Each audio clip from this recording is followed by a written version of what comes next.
ഈ വർഷം എ പ്ലസുകളുടെ എണ്ണം പകുതിയാവുമെന്ന് ഞാൻ പറഞ്ഞാൽ നിങ്ങൾ എഗ്രി ചെയ്യുന്നുണ്ടെങ്കിൽ എഗ്രി എന്ന് കമന്റ് ബോക്സിൽ കമന്റ് ചെയ്യുക. ഡിസഗ്രി ആണ് ഡിസഗ്രി എന്ന് പറയും.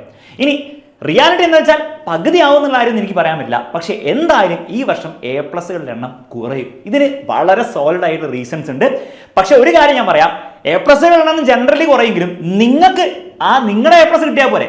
അത് കിട്ടാൻ വേണ്ടിയിട്ട് എന്തൊക്കെ ചെയ്യണം എന്നുള്ള കാര്യം ഈ വീഡിയോയിൽ തന്നെ ഞാൻ പറഞ്ഞുതരാം. എന്തുകൊണ്ടാണ് ആദ്യം ഈ എ പ്ലസ് കുറയുമെന്ന് ഞാൻ പറയാൻ കാരണം വെറുതെ അടിച്ചു വിടുന്നതാണോ? ഇല്ല. ഈ വർഷം നമ്മുടെ ഓണം എക്സാം കഴിഞ്ഞപ്പോൾ തന്നെ നമുക്ക് കുറേ ഹിന്റുകൾ കിട്ടിയിട്ടുണ്ട്. അത് എല്ലാ ക്ലാസ്സുകൾക്കും SSLC 9, 8 എല്ലാവർക്കും നിങ്ങളുടെ ക്വസ്റ്റ്യൻ പേപ്പറിൽ തന്നെ കാര്യങ്ങൾ നിങ്ങൾക്ക് മനസ്സിലായിട്ടുണ്ടായിരുന്നു അല്ലേ?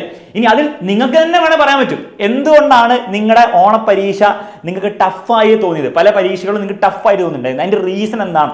പാറ്റേണിൽ ചേഞ്ച് വന്നാണോ, ക്വസ്റ്റ്യൻസിന് ഡിഫിക്കൽട്ടി ആണോ, അല്ലെ മറ്റെന്തെങ്കിലും റീസൺ ആണോ? അതും കമന്റ് ബോക്സിൽ നിങ്ങൾ അറിയിക്കുക. കുട്ടികളുടെ ആക്ച്വൽ നിങ്ങളുടെ ഫീഡ്ബാക്ക് എന്താണെന്ന് എനിക്ക് അറിയാൻ ആഗ്രഹമുണ്ട്.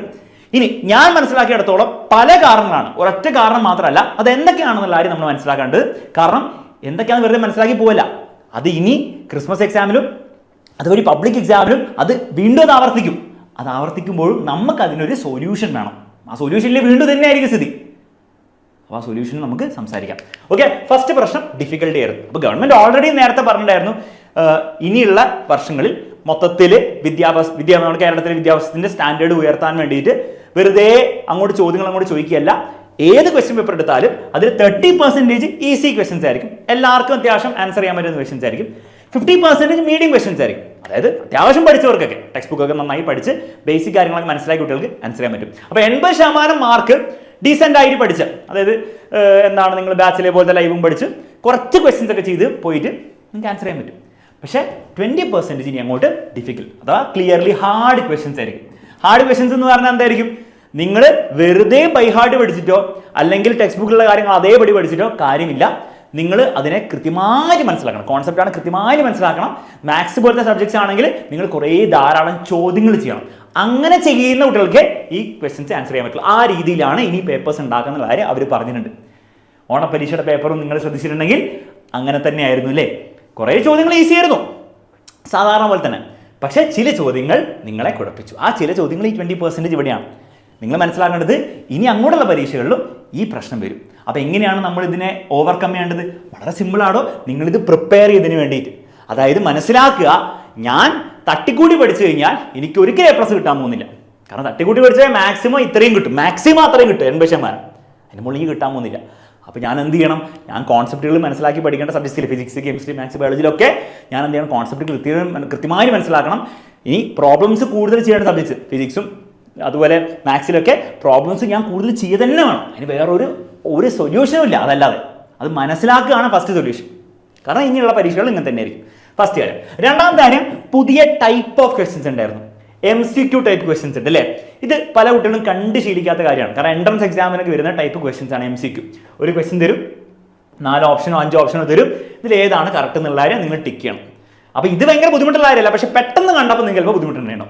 മാത്രമല്ല ഇപ്പോൾ SSLCയിലെ ഫിസിക്സിലെ പേപ്പറൊക്കെ എടുത്തു നോക്കുകയാണെങ്കിൽ അതിൽ ഓപ്ഷൻ A എന്ന് പറഞ്ഞാൽ 1 only എന്നാണ്, ഓപ്ഷൻ B എന്ന് പറഞ്ഞാൽ 1 and 3 എന്നാണ്. അപ്പോൾ ഏതെങ്കിലും ഒന്ന് നമ്മൾ ടിക്ക് അടിച്ചാൽ മാത്രം പോരാ, എല്ലാം വായിച്ചു നോക്കണം. ഇതിൽ എല്ലാ ഓപ്ഷനും കറക്റ്റ് ആണോ? കാരണം ഇതിൽ 2 വേണേൽ കറക്റ്റ് ആവും, 3 വേണേൽ കറക്റ്റ് ആവും. അപ്പോൾ ആ രീതിയിലൊക്കെ ചോദ്യങ്ങൾ ചോദിക്കാൻ തുടങ്ങിയിട്ടുണ്ട്.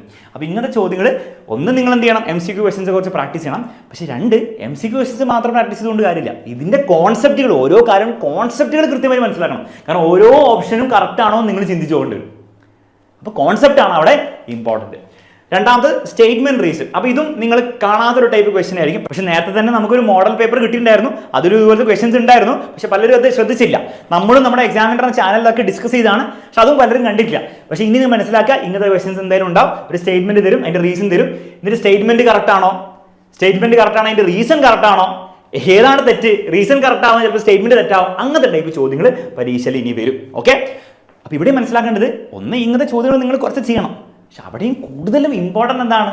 കോൺസെപ്റ്റ് മനസ്സിലാക്കുക. കാരണം ഇങ്ങനത്തെ കുറേ ക്വസ്റ്റ്യൻസ് ചെയ്തു, പക്ഷെ ഇതിന്റെ കോൺസെപ്റ്റ് എന്താ, സ്റ്റേറ്റ്മെന്റ് എന്താണെന്നും അതിന്റെ റീസൺ എന്താണെന്നും കൃത്യമായി മനസ്സിലാക്കുന്ന കുട്ടിക്ക് ഒരിക്കലും ആൻസർ ചെയ്യാൻ പറ്റില്ല. അപ്പോൾ കോൺസെപ്റ്റ് ബേസ്ഡ് ലേണിംഗ് വളരെ ഇമ്പോർട്ടൻ്റ് ആണ്. വെറുതെ ഡെഫിനേഷൻസ് ബൈ ഹാർട്ട് പഠിക്കുക, ചോദ്യങ്ങളുടെ ഉത്തരം ബൈ ഹാർട്ട് പഠിക്കുക. ഇനി അത് ചെയ്യാൻ പോകുന്നവർക്ക് മക്കളെ നിങ്ങളുടെ കാര്യം പോക്കാണ്. പക്ഷേ നന്നായിട്ട് ഞാൻ ഈ പറഞ്ഞ പോലെ നിങ്ങളുടെ പഠനത്തിൽ മാറ്റം വരുത്തി പഠിക്കാൻ പോകുന്നവർക്ക് ബുദ്ധിമുട്ടുണ്ടാകാൻ പോകുന്നില്ല. ഇനി ആ മാറ്റം നിങ്ങൾ മാത്രം വരുത്തേണ്ടതല്ല, ടീച്ചേഴ്സും വരുത്തേണ്ട കാര്യമാണ്. അപ്പോൾ നിങ്ങൾ ശ്രദ്ധിക്കേണ്ട കാര്യത്തിലേ ഉള്ളൂ, നിങ്ങൾ ഫോളോ ചെയ്യുന്ന ടീച്ചേഴ്സ് ആരാണെങ്കിലും വിഷയമുള്ള കാര്യമില്ല, പക്ഷെ അവർ കോൺസെപ്റ്റ് നിങ്ങൾക്ക് കൃത്യമായിട്ട് പറഞ്ഞു തരുന്നുണ്ടോ എന്നുള്ള കാര്യം നിങ്ങൾ ചിന്തിക്കുക. എന്താ കോൺസെപ്റ്റ് എന്ന് പറഞ്ഞാൽ, ഒന്നുമില്ല, ഒരു കാര്യം ഞാൻ നിങ്ങളോട് പറഞ്ഞു, ആ കാര്യം ഫോർ എക്സാമ്പിൾ ഞാൻ വല്ല മിറേഴ്സോ ലെൻസോ പഠിപ്പിക്കുമ്പോൾ ഞാൻ പറഞ്ഞു ഒബ്ജക്റ്റ് ഇവിടെ എടുക്കുന്ന സമയത്ത് നമ്മൾ ഒബ്ജക്റ്റിലേക്കുള്ള ഡിസ്റ്റൻസ് നെഗറ്റീവ് ആയിട്ട് എടുക്കുക. അത്രയും ഞാൻ പറയുന്നുള്ളെങ്കിൽ അത് കോൺസെപ്റ്റ് ബേസ്ഡ് ലേണിംഗ് അല്ല. എന്തുകൊണ്ടാണ് നെഗറ്റീവ്?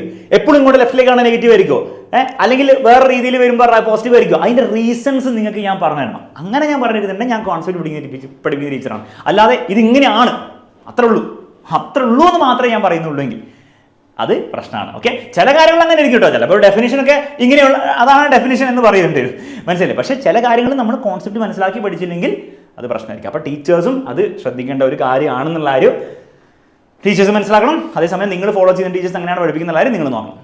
പിന്നെ ടെക്സ്റ്റ് ബുക്ക് ഓറിയന്റഡ് ക്വസ്റ്റ്യൻസ് ഉണ്ടായിരുന്നു. ടെക്സ്റ്റ് ബുക്കിലെ എക്സ്പെരിമെന്റ്സ് അതേപടി എടുത്തിട്ട് അതേപോലത്തെ ചോദ്യങ്ങൾ ചോദിച്ചിട്ടുണ്ട്. അപ്പോൾ ടെക്സ്റ്റ് ബുക്ക് വായിച്ചില്ലെങ്കിൽ ഇനി അങ്ങോട്ട് പ്രശ്നമായിരിക്കും. ഇത് നമ്മൾ പണ്ടേ പറയുന്ന കാര്യം തന്നെയാണ്, പക്ഷേ ഇപ്പോൾ കൂടുതൽ ഇമ്പോർട്ടൻ്റ് ആവുന്നതാണ്. കാരണം ടെക്സ്റ്റ് ബുക്കിൽ നമ്മൾ ശ്രദ്ധിക്കാത്ത ഡെഫിനേഷൻ ഒന്നുമല്ല, ഏതോ ഒരു എക്സ്പെരിമെന്റ് ആണ്. അപ്പോൾ ടെക്സ്റ്റ് ബുക്കിൽ എല്ലാ എക്സ്പെരിമെന്റ്സും ഫിസിക്സ്, കെമിസ്ട്രി, മാത്സിലൊക്കെ അത് നിങ്ങൾ ശ്രദ്ധിക്കണം, വളരെ ഇമ്പോർട്ടൻ്റ് ആണ്.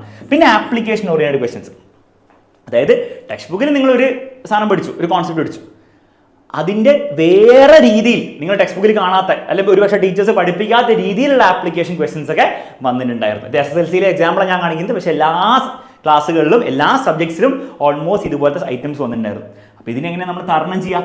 വീണ്ടും കോൺസെപ്റ്റ് മനസ്സിലാക്കുക ഇമ്പോർട്ടൻ്റ് ആണത്, മനസ്സിലായി. കാരണം കോൺസെപ്റ്റ് മനസ്സിലാക്കി കുട്ടിക്ക് അത് എവിടെ വേണേൽ അപ്ലൈ ചെയ്യാൻ പറ്റും. പിന്നെ ഒബ്വിയസ്ലി കുറച്ച് ചോദ്യങ്ങൾ പ്രാക്ടീസ് ചെയ്യണം, പക്ഷേ ഇമ്പോർട്ടൻറ്റ് കൂടുതൽ എന്താണ് ആ കോൺസെപ്റ്റ് കൃത്യമായി മനസ്സിലാക്കുക. കാരണം വൺസ് അത് മനസ്സിലാക്കി കഴിഞ്ഞാൽ ഈ ക്വസ്റ്റൻ അല്ല, ഇതുപോലത്തെ ഏത് 100 കണക്കിന് ക്വസ്റ്റൻ ആ കുട്ടിക്ക് ആൻസർ ചെയ്യാൻ പറ്റും. അപ്പോൾ അത് അവിടെയും ഇമ്പോർട്ടൻ്റ് എന്നാണ് കോൺസെപ്റ്റ് ബേസ്ഡ് ലേണിംഗ് ആണ്. അപ്പോൾ ഇത്രയും കാര്യങ്ങളാണ് ഈ വർഷത്തെ ഓണപരീക്ഷയിൽ നമ്മൾക്ക് കാണാൻ സാധിച്ച ഡിഫറൻസുകൾ. ആ ഡിഫറൻസുകളാണ് നിങ്ങൾക്ക് ഈ പരീക്ഷ ബുദ്ധിമുട്ടാക്കിയത്. മനസ്സിലാക്കേണ്ടത് ഈ ഡിഫറൻസുകൾ ഇനി അങ്ങോട്ടും ഉണ്ടാവും. ക്രിസ്മസ് എക്സാമിലും പബ്ലിക് എക്സാമിലും മാത്രമല്ല, നിങ്ങൾ 8ലാണ് പഠിക്കുന്നതെങ്കിൽ 9ലും ഉണ്ടാവും, 9ലാണ് പഠിക്കുന്നത് 10ലുണ്ടാവും, 10ലാണ് പഠിക്കുന്നത് 11ലും ഉണ്ടാവും. അപ്പോൾ ഇതിൽ നിങ്ങൾ ഇനി അങ്ങോട്ട് നിങ്ങളുടെ അക്കാഡമിക് ജേർണിയിൽ കാണാൻ പോകുന്ന പെർമനന്റ് വ്യത്യാസങ്ങളാണ്. ഇനി ഇത് ബാക്കോട്ട് പോകാൻ പോകുന്നില്ല, ഇത് ഇനി മുന്നോട്ടേ പോകാൻ പോകുന്നുള്ളൂ. ഇനി ടഫ് ആവണം തന്നെ, കൂടുതൽ ടഫ് ആവാനുള്ള ചാൻസ് ഉള്ളൂ. അങ്ങനെ ആവാതിരിക്കട്ടെ, പക്ഷെ അങ്ങനത്തെ ചാൻസേ ഉള്ളൂ. അപ്പം ഇനിയെങ്കിലും നിങ്ങൾ പ്രിപ്പയർഡ് ആയിരിക്കണം. അല്ലാണ്ട് കഴിഞ്ഞ വർഷം ഞാനതൊക്കെ പബ്ലിക് എക്സാമൊക്കെ ഈസി ആയിട്ട് ഇതാക്കി, ഓണം എക്സാം ഈസി ആക്കി, അതിനി വർക്കാവില്ല, കളി മാറി. ഓക്കെ, ഇനി ഇത് നിങ്ങളെ പേടിപ്പിക്കാൻ വേണ്ടിയിട്ടുള്ള പറഞ്ഞ കാര്യമൊന്നുമല്ല. ഇതിൻ്റെ അർത്ഥം ഒരിക്കലും നിങ്ങൾക്ക് ഇനി A+ കിട്ടില്ല എന്നോ അല്ലെങ്കിൽ നിങ്ങൾക്ക് പരീക്ഷയിൽ നിങ്ങൾ തോറ്റുപോവോ ഒന്നുമല്ല. നിങ്ങൾ പഠിക്കുന്ന രീതി നിങ്ങൾ മാറ്റണം. അത് നിങ്ങൾ മാറ്റി കഴിഞ്ഞാൽ നിങ്ങൾക്ക് ഇതുവരെ കിട്ടിയ മാർക്കിനേക്കാൾ ഒരുപക്ഷെ കൂടുതൽ മാർക്കായിരിക്കും കിട്ടാൻ പോകുന്നത്. അപ്പോൾ ആ ഒരു കാര്യം മാത്രം നിങ്ങളൊന്ന് ശ്രദ്ധിച്ചാൽ മതി. അങ്ങനെ ശ്രദ്ധിച്ചു കഴിഞ്ഞാൽ, എല്ലാവരും ശ്രദ്ധിച്ചു കഴിഞ്ഞാൽ ഈ വർഷത്തെ A+കളുടെ എണ്ണം കൂടുകയുള്ളൂ. അങ്ങനെ കൂടണം എന്നാണ് എൻ്റെ ആഗ്രഹം. അത് നിങ്ങളും കൂടെ വിചാരിച്ചാലേ സാധിക്കുകയുള്ളൂ. അങ്ങനെ ആവട്ടെ എന്ന് വിചാരിച്ചുകൊണ്ട്, അങ്ങനെ ആവട്ടെ എന്ന് വിഷ് ചെയ്തുകൊണ്ട് വീഡിയോ എൻ്റെ മറ്റൊരു വീഡിയോയിൽ നമുക്ക് വീണ്ടും കാണാം.